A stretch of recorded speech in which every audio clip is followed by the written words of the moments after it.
جو ساری زندگی نافرمانی کر کے اس کو منانے کا خیال آیا، جوانی میں تو بہت اعلیٰ چیز ہے، ساری زندگی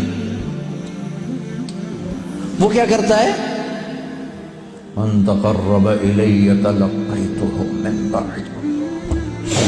کوئی تمہارا خصوصی دوست مہمان آئے تو تم باہر نکل کے ویلکم کرتے ہو۔ ہم لوگ ملنے آئے تو اپنے کمرے میں ہی، لیکن کوئی خصوصی پتہ چلے تو بھاگتے ہو، جلدی سے جا کر دروازے پر کھڑے ہو تو گاڑی کا دروازہ کھول دو، پھر ساتھ لے کر آتے ہو۔ وہ شہنشاہ کہہ رہا ہے زندگی بھر کے گناہ لے کر کوئی مرد عورت جب مجھے منانے آتا ہے تو میں آگے بڑھ کے اس کا استقبال کرتا ہوں، آگے بڑھ کے، وہیں بیٹھے ہوئے آگے بڑھ کے، تلقیتہ من بعید، میں خود آگے تک جاتا ہوں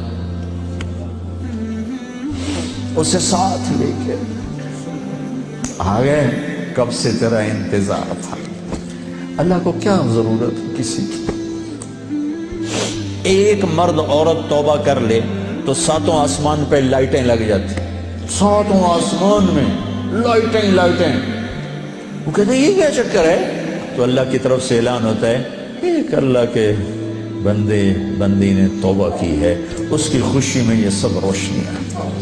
اب شادیوں میں نہیں لائٹیں لگاتے، تو میرا اللہ اتنا خوش ہوتا ہے کہ ساتوں آسمان پہ روشنیاں۔ من تقرب الی تلقیتہ من بعید، جو مجھے راضی کرنے کے لیے، توبہ کرنے کے لیے آتا ہے، میں آگے بڑھ کے اس کا استقبال کرتا ہوں۔ ومن اعرض عنی، اور جو نہیں آتا اس کے ساتھ کیا کرتا ہوں؟ نادیتہ عن قریب، اس کے پاس میں خود چلا جاتا ہوں، آجا مجھے منا لے، آجا مجھے منا لے۔ اولک ربنا غیر، کوئی میرے جیسا اور رب ہے؟ کوئی میرے جیسا اور رب ہے؟ یہ ساری باتوں کے بعد اب اس آیت پہ غور کرو جو میرا اللہ گلہ کر رہا ہے، ما قدر اللہ حق قدرہ، میرے بندو تم نے میری قدر نہیں کی۔ بھائی بہنوں، اپنے اللہ سے صلح کرو۔ یا ایھا الانسان ما غرک بربک الکریم الذی خلقک فسواک فعدلک فی ای صورت ما شاء رکبک۔ انسان، کیا ان الفاظ میں کیا پیار ہے، کیا شہد ٹپکتا ہوا ہے۔ چھتے سے شہد ٹپکتا ہے، اللہ کی قسم، یا ایھا الانسان، صرف اس ایک بول میں ساری دنیا کا شہد بھروں، اس سے بھی اس میں مٹھاس زیادہ ہے۔ اور پھر یہاں یا ابن آدم یا ایھا الانسان، خطاب ایمان والوں سے نہیں ہے، تقوی والوں سے نہیں ہے، اے انسان، انسان، انسان۔ اور لگا رہا تو یہ تو بتا کہ تو مجھے چھوڑ کے کہاں جا رہا، تجھے میرے بارے میں کس نے دھوکہ دے دیا؟ اولاد ماں باپ سے بدگمان ہو جائے تو ماں باپ پہ کیا گزرتا؟ میں نے ایک منظر دیکھا ہے، میں موت تک نہیں بھول سکتا۔ ایک بیٹا باپ سے کہہ رہا تھا تو آج تک میرے واسطے کی بنایا ہے؟ بیٹا باپ سے کہہ رہا تھا، میں دیکھ رہا تھا باپ بیٹے کے ایکسپریشن، بیٹے کے چہرے پر غضب، غصہ، تو آج تک میرے واسطے کی کیتا ہے، تو آج تک میرے واسطے کی بنایا ہے۔ ہوئے ہوئے ہوئے ہوئے ہوئے، میں اب رو رہا ہوں، 40 سال پرانی بات، کہ جو اس باپ کے چہرے پر جو ایک غم تھا، ایک رنج تھا کہ میرے ہتھاں دا بال اج مینوں آدا تو میرے واسطے کی بنایا ہے۔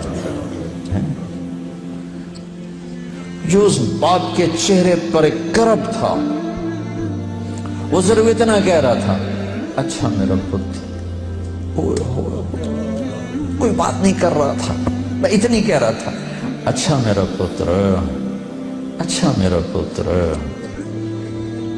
پتر ہماری زبان میں بیٹے کو کہتے، اچھا میرے بیٹے، اچھا میرے بیٹے۔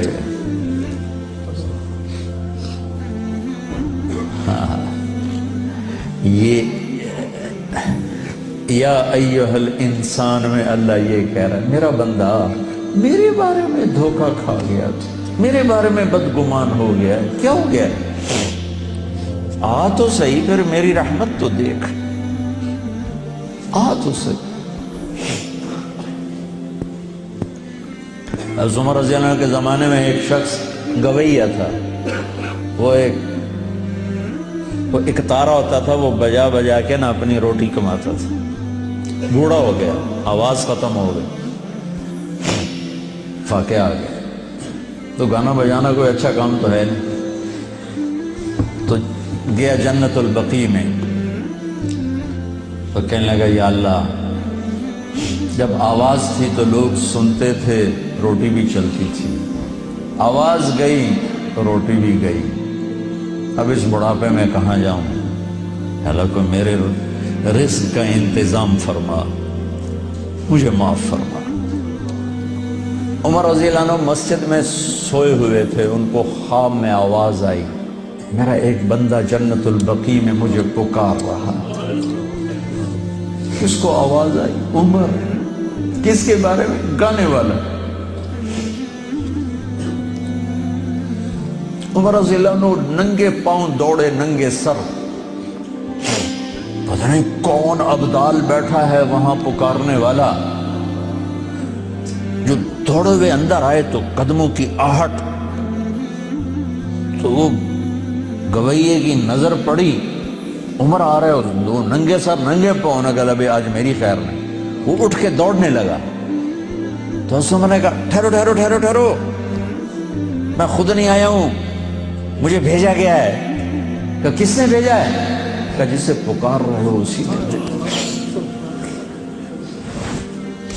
وہ بوڑھا بیٹھ گیا، کہنے لگا واہ میرے رب، ساری زندگی تیری نافرمانی کی، آج تجھے پکارا تو اپنے پیٹ کی خاطر پکارا، اور تو نے اتنا بڑا میرا اعزاز، اتنی بڑی مجھے عزت دی، اے اللہ مجھے معاف کر۔ اس کی چیخ نکلی اور مر گئی۔ عمر رضی اللہ تعالیٰ نے خود اس کا جنازہ پڑھا ہے۔